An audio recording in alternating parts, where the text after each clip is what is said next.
So I am delighted to be joined today by Jimmy Petruzzi. Thank you for joining us, Jimmy. You are presenting at the NLP Conference in 2024, and your topic is managing and alleviating subclinical anxiety with NLP. So, it sounds like a fascinating topic and something that's very relevant right now. So do please start by telling us a little bit more about yourself and your presentation. Yeah, no, thank you, Karen. I'm excited, looking forward to presenting as well. So, I guess a bit about myself. Where the journey begins for me in NLP is, as a teenager, growing up, I had really severe asthma and many confidence issues. I had some family problems. My dad got injured at work, and mum didn't work, and it meant I had to sort of go to work as well as try and do. So there's a lot to juggle, and I was looking for something to sort of help me. I found solace in sport, and I kind of excelled in sport, but I still had a lot of confidence issues. And I looked around, I looked at people in the field of sports psychology, other related fields, and I felt at that time psychology, in my opinion, and obviously I'm still in the field at the moment, but at that point it was more about pathology, and I wanted possibility. I want to know that I could be all I could be.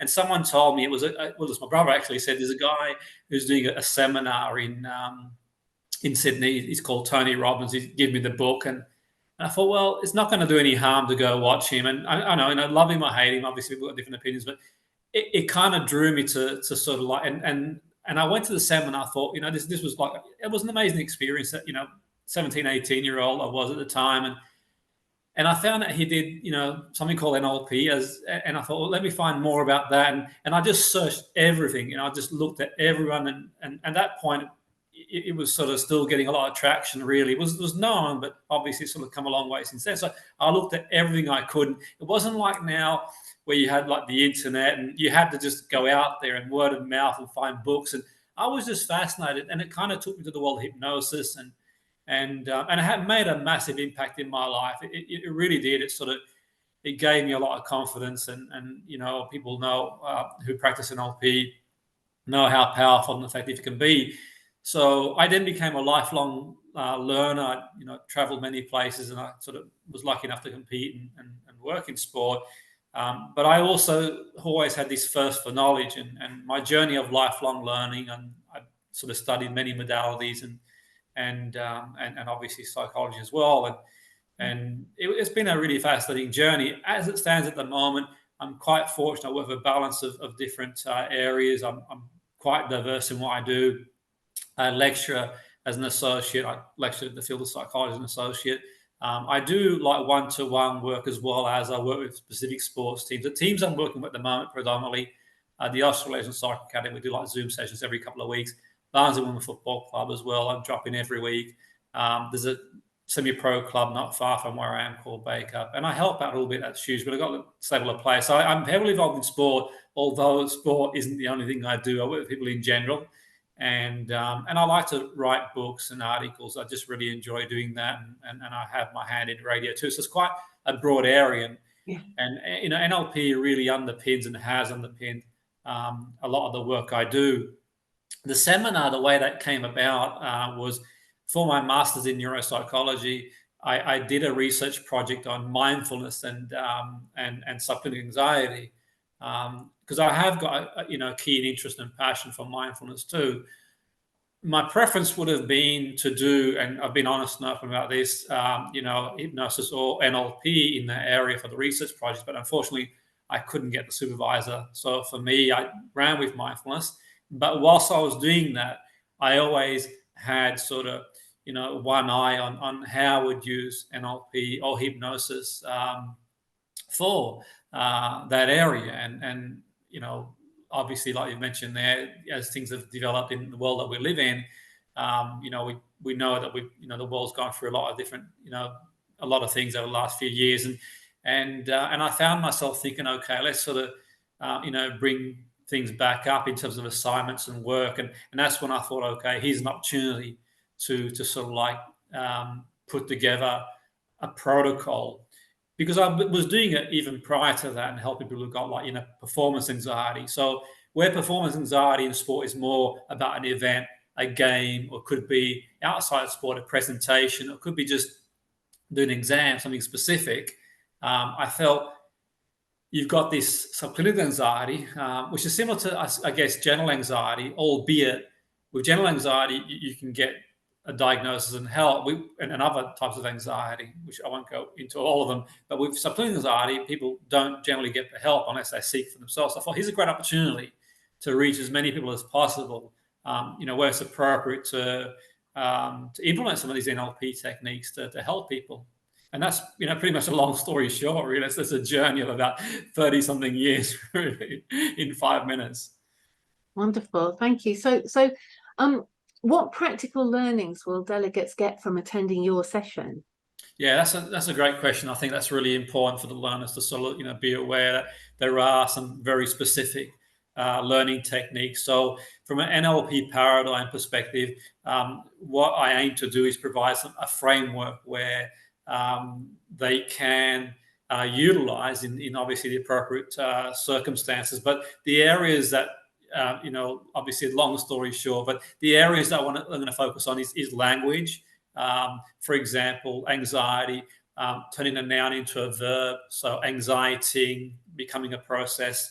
Submodalities, for me, is one of the greatest things, not just in NLP, but generally. I mean, that was a masterstroke, our sensory experience, and being able to identify that sort of phenomenology about the person, but from a sensory perception perspective. What do they see, hear, feel, smell, taste, even proprioception? What are they going through when they are anxietying? And then being able to do something with it to alter those sort of finer representations in a format where they can biochemically, breathing exercise, inhale, slightly exhale more than what they inhale, calm the nervous system down, and guide the person practically to bring them back to a baseline, and then be able to give them like a self, we can call it a self-hypnosis template, incorporating NLP,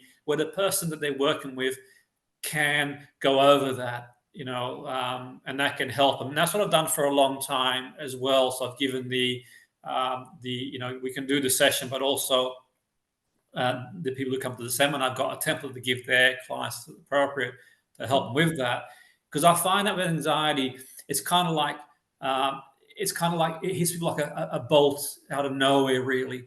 And then what happens once, without going into all the scientific jargon, it's like a light switch. Once the mechanisms are in place, people want to extinguish the anxiety as quickly as they possibly can. But then you've got this sort of cascade, this process, and being able to sort of recognize when this happens, and if it happens, as or when it happens, being able to sort of transition smoothly to a baseline.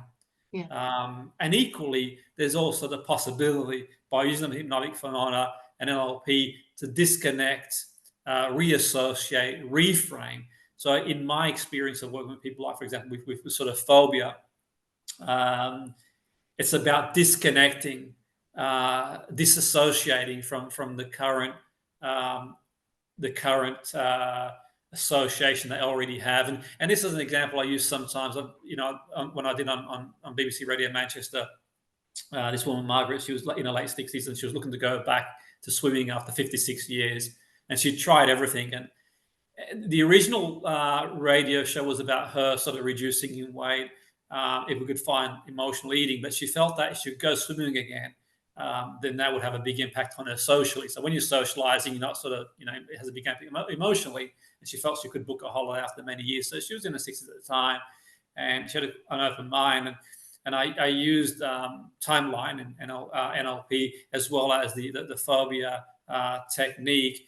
And she tried everything over a number of years, and nothing seemed to work. And in the space of, say, 20 or 30 minutes, she overcome, and she sort of carried on. And even after we'd sort of kept in touch a few years later, she was still swimming, so it didn't come back. I know that's anecdotal, but the point being is that, Karen, and I know the audience know how powerful NLP can be. So for me, it was like, okay, I'm not suggesting that everybody is going to work that way.